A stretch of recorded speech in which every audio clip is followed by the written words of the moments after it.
성경을 읽을 때 이야기 하나하나 자세하게 읽는 것도 중요한데 좀 더 큰 맥락에서 전체를 보는 게 중요하다라고 말하고 싶습니다. 그 영화를 볼 때도 특별히 기억이 나는 한 장면이 있을 수도 있고 어떤 그 서사 전체가 울림을 줄 수가 있거든요. 그래서 룻기를 읽을 때 이야기 장면 하나하나 읽는 것들도 중요하지만 이 이야기들을 모여서 좀 더 큰 이야기를 이루고, 그래서 미시적인 관점에서 한 이야기를 읽고 난 다음에는 전체 이야기의 맥락이 어떻게 가고 있는가를 좀 연결할 필요가 있다는 거죠. 그러기 위해서 필요한 게 구조와 맥락이라는 거죠. 구조와 맥락. 그래서 룻기 전체를 한번 이렇게 훑어보면, 그러니까 자세히 읽는 거 말고 훑어보면, 전체를 큰 그림으로 본다면 죽음과 텅 빔으로 시작한 나오미, 그 한 여인의 인생이 죽음에서 생명의 회복으로, 그리고 텅 빔에서 채워짐으로 이렇게 마치 그라데이션처럼 조금씩 밝아지는 걸 볼 수가 있다는 거죠. 점진적으로 바뀌어지는 모습들. 그래서 1장을 한번 펴보면 1장에서는 죽고가 반복됩니다. 엘리멜렉도 죽고, 나오미의 두 아들 말론과 기런도 죽고. 그런데 4장 끝을 한번 보면, 4장 끝을 보면 뭘로 끝이 나죠? 낳고로 끝이 납니다. 그래서 이것만 봐도 죽음에서 시작해서 생명으로 끝이 나는, 그리고 1장 처음의 시작은 누가 다스리던 시기, 치리하던 시대냐라고 나레이터를 하냐, 사사들이 치리하던 때에 흉년으로 시작합니다. 그리고 마지막을 보면 이새는 다윗을 낳았더라. 다윗 킹덤 오브 데이빗을 기대하면서 끝이 나는 거죠. 그리고 나오미의 삶은 텅 빈 채로 시작을 합니다. 근데 나중에는 어떻게 됩니까? 풍성하게 하나님이 채워주심으로 끝나는 거죠. 죽고가 나중에는 생명이 회복되는 것으로 끝이 나더라는 거죠. 그래서 완전히 끊어진 한 가문의 기업이 어떻게 드라마틱하게 연결되었는지, 그러니까 룻기보다 더 심플하고 재밌게 보여주는 성경은 없다라는 거죠. 근데 얼핏 룻기가 지금 현대를 살아가는 나하고 무슨 상관이 있나라고 생각할 수 있잖아요.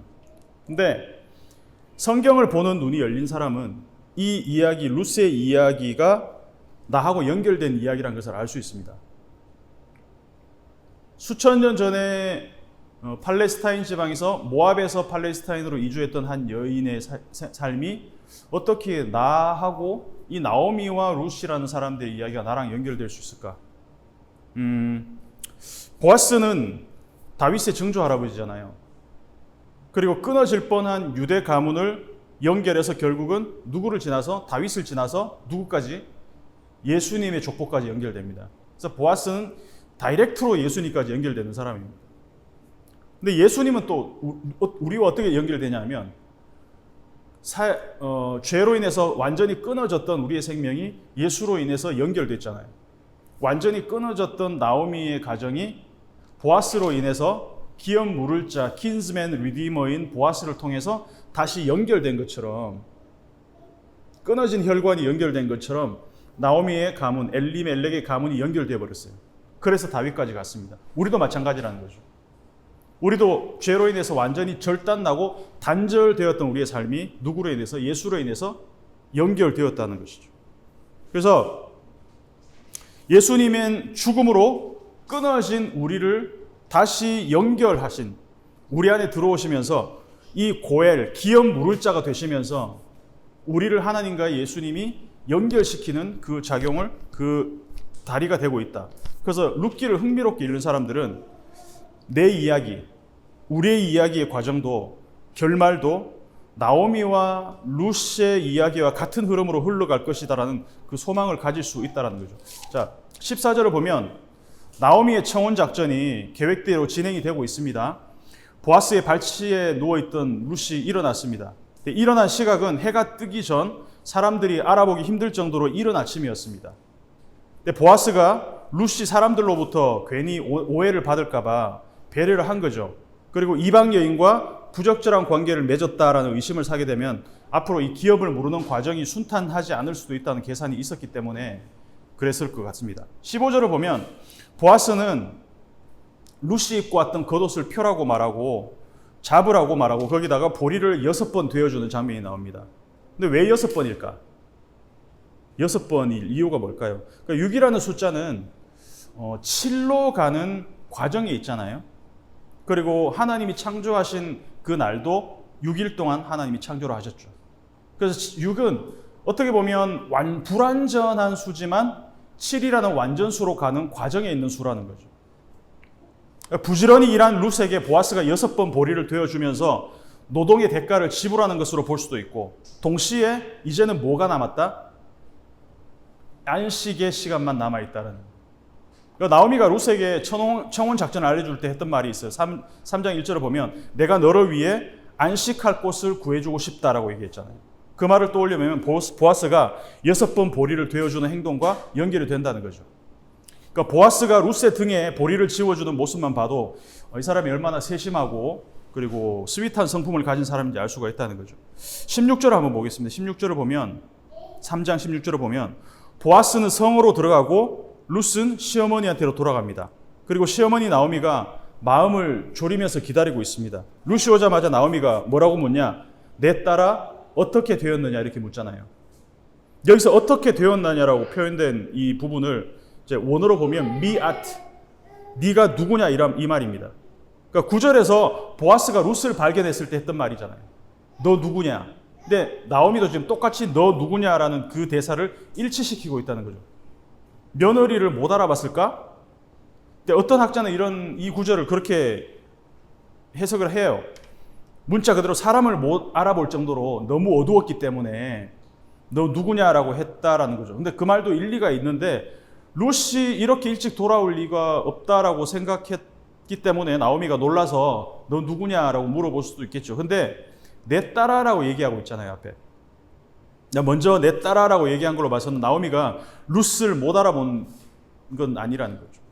대신에 성경은 왜 룻한테 너 누구냐라는 질문을 보아스한테서 나오미한테서 2번씩이나 받게 하고 있을까 한번 생각해 볼 필요가 있다는 거죠. 그럼 보아스가 룻한테 너 누구냐라고 물었을 때 룻은 자기를 뭐라고 소개하냐면 당신의 여종 룻이라고 소개합니다. 근데 이야기의 결말로 가면 룻은 여종에서 누구로 나가죠? 보아스의 아내로 간다는 거죠.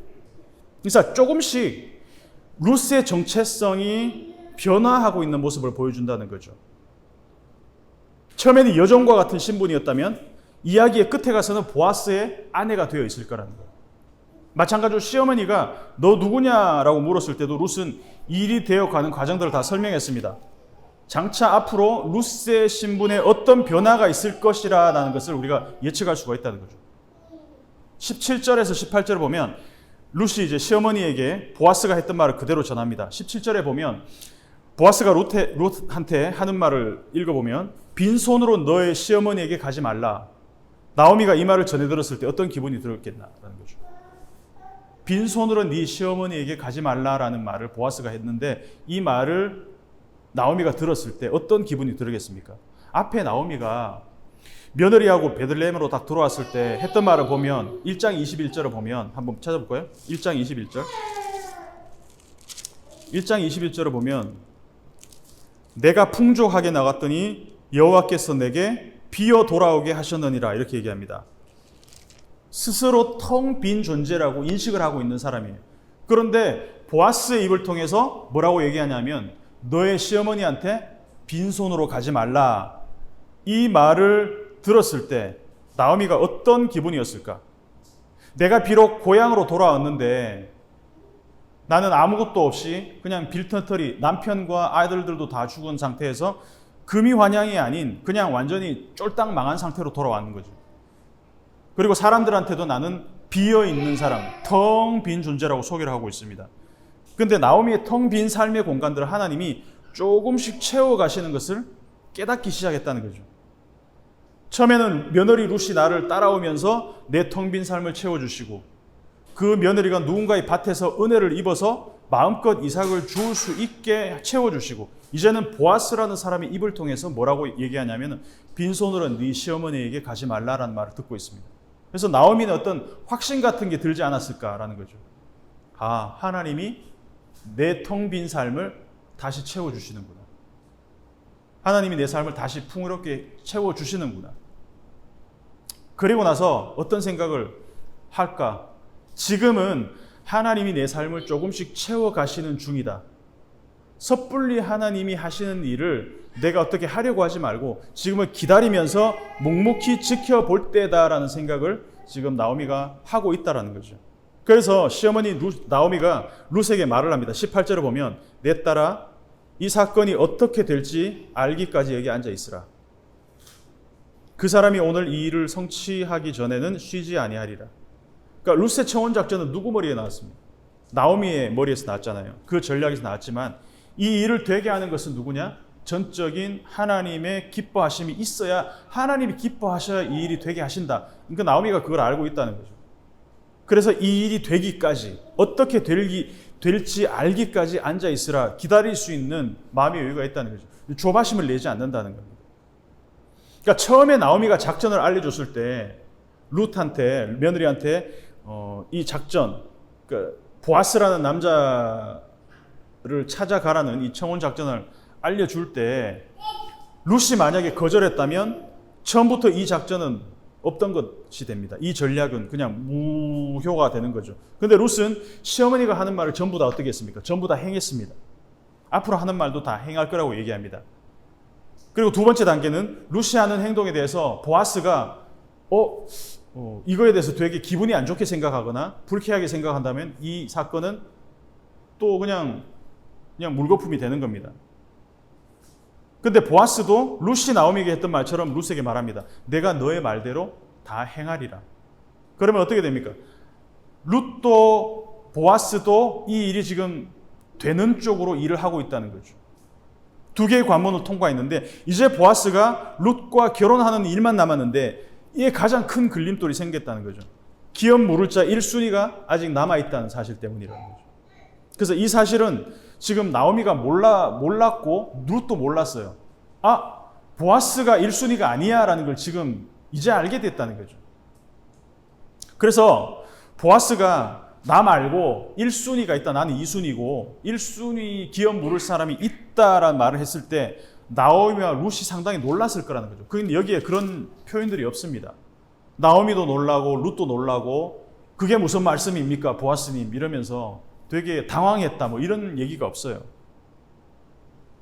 이 상황에서 만약 그 기업 물을 1순위인 사람이 자기가 기업을 물으겠다고 해버리면 나오미의 이 전략, 룻과 보아스의 실행 전부 다 물거품이 될 수도 있는 상황이라는 거죠.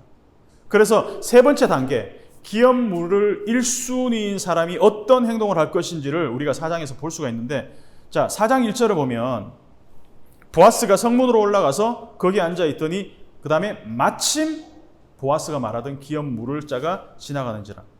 앞에서도 봤지만 성경에서 우연히, 마침, 뭐 어쩌다가 이런 표현들이 나왔을 때는 또 우연을 가장한 어떤 필연적인 일들이, 하나님의 계획들이 뭔가 발생하겠구나라고 생각하면 됩니다. 그냥 쓰는 법은 없으니까 우연히, 마침 이런 표현이 나오면 하나님의 어떤 특별한 계획이 지금 여기서 펼쳐지는구나라고 생각하면 됩니다. 자, 2장에서 룻이 일을 하려고 우연히 들어간 밭이 보아스의 밭이었고 마침 보아스가 베들레헴에서부터 자기 밭에 와서 보아스와 룻의 만남이 극적으로 이루어졌습니다. 그래서 4장 1절에서 보아스가 성문으로 올라와서 거기 앉아 있는데 마침 보아스가 말하던 기업 물을 자 1순위 후보가 지나가는 거죠. 타이밍이 기가 막힙니다. 그래서 보아스가 그 사람을 딱 불러 세웁니다. 아무개여 이리로 와서 앉으라 하니 그가 와서 앉으매. 이름도 안 나와요. 그냥 아무개여 이렇게 나와요. 이름이 있을 텐데도 왜 아무개여라고 말하는 걸까? 성경은 이 사람의 이름을 왜 밝히지 않는 걸까? 이름이 거론될 정도로 중요한 인물이 아니라는 거죠. 그래서 추측해 볼 수 있습니다. 이 사람은 기업을 물으지 않겠구나라는 것을 추측해 볼 수가 있다는 거죠. 그래서 우리가 대충 이야기의 방향을 예측해 볼 수 있는데, 자, 기업 물을 자 1순위로 거론되는 사람인데 이름을 안 밝힌다면 성경은 이 사람을 중요한 인물로 여기지 않는다. 그러면 앞에서 나오미가 짠 계획대로 일이 흘러가겠구나라고 우리가 예상해 볼 수 있다는 거죠. 자, 보아스가 기업물을 1순위 아무개한테 이리 와서 앉으라라고 명령을 한다는 것은 지금 보아스의 위치가 굉장히 유력한, 앞에서 유력한 자 이쉬 하일이라는 것을 보여주는 단편입니다. 그래서 보아스는 성읍 장로도 10명을 초청합니다. 그 자리에 앉게 합니다. 아무개 씨도 그렇고 장로 10명도 그렇고 어떤 그 지역의 유력한 사람이 하는 말이기 때문에 그런지 뭐 고분하게 말을 잘 듣고 있어요. 자, 1절하고 2절은 평행입니다. 1절에서 아무개여 이리로 와서 앉으라 하니 그가 와서 앉으매. 2절에서도 장로들에게 여기 앉으라 하니 그들이 앉으매. 앉으라 앉으매. 자, 10명의 장로들을 앞에 있는 상태 한번 상상을 해보십시오. 그 상태에서 기업물을 아무개를 앉힌 분위기, 이 분위기만 봐서는 보아스가 자신의 유력함을 갖고 상황을 자기한테 유리하게 끌어갈 수도 있잖아요. 왜? 유력하니까. 근데 10명의 장로들이 율법과 관련된 결정을 하는 그런 재판의 어떤 그런 분위기라고 한다면 지금 조금 그런 분위기는 아닌 것 같아요. 보아스가 나의 유력함을 통해서 이 사람들이 지금 나의 어떤 말을 듣게 하려고 하는 그런 강압적인 분위기는 아니라는 것을 알 수가 있습니다. 근데 그런 상황이 아니라는 것을 알 수 있는 게 뭐냐면 보아스가 유리하게 자기한테 상황을 몰아가려고 분위기를 만들었을 텐데 그 다음 구절을 보면 그런 모습은 전혀 보이지 않는다는 거죠. 3절부터 4절까지 한번 보면 보아스가 기업물을 아무개한테 자세하게 상황 설명을 합니다. 모압 지방에서 돌아온 나오미가 우리 형제 엘리멜렉의 소유지를 팔려고 하므로 내가 여기 앉은 장로들 앞에서 너한테 말하는 것은 네가 그것을 사라. 만일 내가 그것을 물으려면 물으려니와 네가 안 물은다면 내가 물으겠다. 그러니까 네가 1순위고 내가 2순위라는 말을 하는 거죠. 근데 그 다음에는 아무도 없다. 근데 지금 보아스가 지금 베팅을 하고 있는 거죠. 여기서 보아스가 만약에 자기한테 일을 유리한 방향으로 몰고 가기 위해서는 이 아무개가 기업을 물으는 게 오히려 손해라는 이야기를 먼저 하는 게 맞잖아요. 자, 네가 기업을 물은다 한다면 어떤 손해가 있을 거다라는 이야기를 먼저 해야 되잖아요. 근데 그런 말 아무것도 없이 그냥 무조건 선택권만 줍니다. 네가 물으려면 물으려니와 이렇게 얘기합니다. 근데 이때 내심 보아스는 어떤 생각을 기대했을까요? 이 기업 물을 1순위가 내가 안 물으겠다라는 대답을 기대하지 않았겠습니까? 근데 예상치 못한 대답을 듣습니다. 뭐라고 하냐? 내가 물으리라 이렇게 얘기합니다. 자, 이제 난관에 봉착했다는 거죠. 이대로 가면 지금까지 나오미가 짠 청혼 전략 아니면 룻이 실행한 것들, 보아스의 응답, 이 모든 과정이 다 어떻게 됩니까? 물거품이 되어버린다는 거죠. 자, 그럼 여기서 보아스가 이대로 물렀을 것인가? 근데 보아스가 협상 카드를 딱 꺼내들었습니다. 5절을 보면 네가 나오미의 밭을 사면 죽은 자의 아내인 룻에게서 사는 것이고 죽은 자의 기업을 그 이름으로 세워야 할 거야 이렇게 얘기를 합니다. 그러니까 룻과 결혼을 해도 너의 소유가 될 것은 아무것도 없다 이 얘기를 딱 합니다. 근데 그 말을 듣자마자 이 아무개 씨가 고민도 안 하고 뭐라 그러냐면 나 내 권리 포기하겠어. 나 기업 물으지 않을래요 이렇게 얘기하는. 6절을 보면 저 안 할래요 이겁니다. 나는 내 기업에 손해나는 일을 못하겠습니다. 내가 물을 것을 당신이 물으세요. 나는 물으지 않겠습니다. 이렇게 얘기합니다. 근데 우리가 좀 그냥 일반적인 정서로 생각해 본다면 이런 선택이 맞지 않을까요? 내 소유가 되는 게 하나도 없는데 내가 그냥 의무만 행하라라고 하면 누가 이 선택을 하겠냐라는 거죠. 이게 일반적인 우리의 그냥 상식적인 생각입니다. 그리고 이 아무개라는 사람은 되게 솔직한 사람이에요. 이걸 그러니까 포장도 하지 않아요. 자신에게 손해가 나는 일은 안 하겠다라고 솔직하게 말합니다. 그래서 이 아무개 씨는 이 이야기의 빌런이 아닙니다. 우리가 이야기를 악의 구도로만 본다면 이 아무개 씨는 빌런이고 그리고 보아스는 좋은 사람이고 이런 식으로 성경을 보면 성경은 나쁜 놈 좋은 사람, 나쁜 사람 좋은 사람 이렇게 선악 이분법으로 볼 수밖에 없기 때문에 이거는 성경을 아주 유치하게 읽는 방법이라는 거죠. 그래서 이야기를 선악 구도로 읽으면 이 아무개 씨는 어떤 사람 자기 이익밖에 생각하지 않는 그런 빌런처럼 취급할 수 있지만 그런 도덕적 판단은 이야기가 어떤 메시지로 가고 있는지를 찾는데 방해가 될 뿐이라는 거죠. 오히려 아무개라는 사람이 이런 결정을 하기 때문에 이야기가 어떻게 흘러갈까라고 더 기대를 할 수 있게 한다는 거예요. 자, 아무개가 기업을 물으면 나오미, 룻, 보아스는 어떻게 되는 거지? 충분히 그 다음 결과를 예상하고 한참 있다가 자, 5절을 딱 읽으면 이야기를 좀 풍성하게 읽을 수 있다는 거죠. 한 번씩 이렇게 끊어가는 것도 괜찮을 거라는 거죠. 자, 기업 물을 자 1순위인 사람이 자기 권리를 포기한 이유가 단순합니다. 뭡니까? 재산상의 손해 때문에. 내가 손해가 날까봐. 그래서 보아스의 말을 듣고 순간적으로 계산기를 두드려 보니까 이건 아니다 싶었을 거라는 거죠.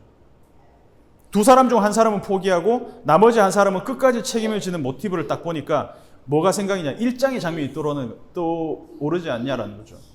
1장을 보면 나오미가 고향 베들레헴으로 돌아올 때 처음에는 며느리 둘 다 따라옵니다. 오르바도 따라오고 룻도 따라옵니다. 그런데 오르바는 시어머니가 계속 말을 하는 거 듣고 생각을 해보니까 내가 지금 베들레헴으로 따라가는 게 무슨 의미가 있을 거라고 생각하고 되돌아갑니다. 자기의 결정을 번복합니다. 여기도 기업 물을 자 1순위인 사람이 자기 결정을 번복합니다. 약간 평행처럼 나오는데 오르바도 그렇고 이 아무개 씨도 그렇고 빌런이 아니라는 거예요. 결코. 그렇게 생각할 필요가 없다라는 거죠. 그래서 이 사람들이 이기적이다. 오르바도 그렇고 아무개가 자기밖에 모른다. 비난할 필요도 전혀 없습니다. 이야기가 주려는 메시지는 그런 게 아니라는 거죠. 그래서 하나님이 이끌어가는 세계를 볼 수 있는 사람, 그리고 보지 못하는 사람들을 성경은 대조적으로 보여준다는 거죠. 하나님이 이야기를 이끌어간다라는 것을 보지 못하면 오르바와 같은 선택은 누구나 할 수 있고 아무개 씨와 같은 선택을 누구나 할 수 있다는 거죠. 그래서 지금 우리는 오르바나 아무개와 같은 이 시각을, 이 세계관을 갖고 살아가는지 아니면은 보아스와 같이 이런 세계관, 좀 더 거시적인 세계를 볼 수 있는 눈을 갖고 살아가는지 우리 자신을 점검해 볼 필요가 있다는 거죠. 그러면 나 스스로에게 질문을 해볼 필요가 있습니다. 나는 당장 눈앞에 보이는 현실의 이익을 따라가고 있나? 오르바가 그랬던 것처럼 아무개 씨가 그랬던 것처럼. 그렇다면 나는 시시각각 상황마다 바뀌는 그 현상에 따라서 이리저리 내 결정들이 흔들리는 사람들과 크게 다르지 않다라고 생각을 합니다. 그게 나일 수도 있고. 그런데 하나님이 만들어가는 세계, 이 무대를 보는 눈이 있는 사람은 내가 가진 힘과 능력을 최대한 끌어모아서 내 눈앞의 목적을 이루려고 안간힘을 쓰지 않는다는 거죠. 보아스가 충분히 그럴 만한 입지에 있었다는 사람입니다. 보아스는 유력한 자였습니다. 하일 이쉬 하일. 그런데 자신의 유력함을 무기로 한 번도 갑질한 적이 없어요. 그러니까 지위에 의한 특혜나 갑질 이런 거 없이 지금 공정한 게임을 하고 있다는 겁니다. 자기의 위치가 있었음에도 불구하고 율법을 전혀 무시하지 않습니다. 근데 유력한 위치에 있는 사람이 공정한 룰을 지킨다는 거, 이거 되게 쉬운 일이 아닙니다. 우리 주변 돌아보면 어떻습니까? 유력한 정치인들, 대기업의 어떤 그런 회장들, 유력한 사람들은 공정의 룰 바깥에 있는 사람들이에요. 현실의 세계에서는. 그래서 자기 이익이 걸린 일에는 자기 힘을 최대한 끌어서 씁니다. 자기 이익이 안 걸린 일에는 공정과 상식, 이따위 소리를 짓거리는 거죠. 다 거짓말이에요. 그래서 이런 사람들은 공정의 룰이 펼쳐지는 그라운드 바깥에 있는 사람 같아요. 그래서 보아스의 이 모습이 훨씬 더 빛나는 거죠. 보아스는 자기의 유력함을 자기 이익을 획득하는 수단으로 쓰는 대신에 상처받고 어려운 상황에 있는 사람을 돕는 데 쓰고 있다는 거죠. 그래서 힘을 가진 사람이 내 힘을 어느 방향으로 집중해서 쓰는지를 보면 그 사람의 인격과 품격이 보인다는 겁니다. 그래서 결론적으로 제가 하고 싶은 도전은 그런 거죠. 나는 그러면 이 이야기를 보면서 어떤 세계관을, 현재 내가 어떤 세계관을 갖고 살아가고 있는가? 큰 그림을 못 보면 지금 당장 내 눈앞의 이익을 따라서 조변석계 하면서 초조하게 살아가게 됩니다. 필연적으로. 제 경험에 의해서 보니까 그렇더라는 거죠. 근데 조금 더 거시적인 관점, 초반에 얘기했지만 거시적인 큰 그림을 보게 된다면 되어지는 상황 하나하나에 애가 타고 초조해하지 않을 여유가 생긴다는 거죠. 이 아무개 씨는, 이름도 모르는 아무개는 이익에 따라서 언제든지 자기 포지션을 바꿀 수 있는 우리 인간의 그냥 일반적인 본성을 보여주는 사람이라는 거죠. 아무개를 딱 봤을 때 저는 제 모습이 보였다는 거예요. 이 나쁜 놈이라서가 아니라 사람이라면 당연히 이렇게 할 수밖에 없는 그런 모습을 아무개에서 볼 수 있다는 거죠. 근데 반면에 보아스를 보면 어떻습니까? 상황을 자기한테 유리한 방향으로 끌고 갈 수 있는 영향력이 있었던 사람이잖아요. 근데 그럼에도 불구하고 보아스는 자기의 유력함을, 이 상황을 자기에게 유리한 방향으로 끌고 가려고 힘을 쓰지 않는다는 거죠. 오히려 하나님의 섭리에 맡겼다. 결과는 우리가 아는 대로입니다. 나오미도 마찬가지입니다. 3장 18절 아까 봤듯이 며느리한테 이렇게 말하잖아요. 내 딸아, 이 사건이 어떻게 될지 알기까지 여기 앉아 있으라. 우리가 할 일은 다 했다. 앞으로 일이 어떻게 될지는 하나님의 뜻에 달려있고 보아스의 뜻에 달려있으니까 그냥 여기 앉아서 기다리는 것밖에 없다는 얘기를 하고 있다는 거죠. 그래서 나오미도 이 일의 결말에 대해서 섣불리 예측하지 않았습니다. 샴페인을 일찍 터뜨리지 않았다는 거죠. 그래서 이제는 할 만큼 했으니 추위를 지켜보는 것 외에는 방법이 없다라는 것을 나오미도 알았고 보아스도 알았다. 그래서 오늘 제목을 뭐라고 지었냐면은 추위를 지켜보는 눈, 추위를 지켜보는 안목, 이렇게 붙여봤습니다. 그래서 나는 내 눈앞에 펼쳐진 이익에 따라서 언제든지 이리저리 움직이면서 살아가고 있나, 아니면 하나님이 그리고 있는 전체 그림, 이 추위를 지켜보는 눈, 그 거시적인 시각을 갖고 살아가고 있나를 한번 돌아보는 시간이 되었으면 좋겠습니다. 그 몸으로 우리가 살아내는 한 주가 되었으면 좋겠습니다. 함께 기도하고 찬양하겠습니다. 이야기를 기억하면서 하나님, 되어지는 현상들을 나는 어떻게 판단하고 또 어떻게 해석하고 있는지, 내 세계관은 눈이 열려서 거시적인 관점으로 이 모든 일들을 기다리며 보고 있는 건지, 아니면 아무개 씨나 오로바처럼 그냥 그때그때 상황에 내 이익에 맞는 길을 따라서 쫓아가고 있는지 한번 돌아보는 그런 시간이 되었습니다.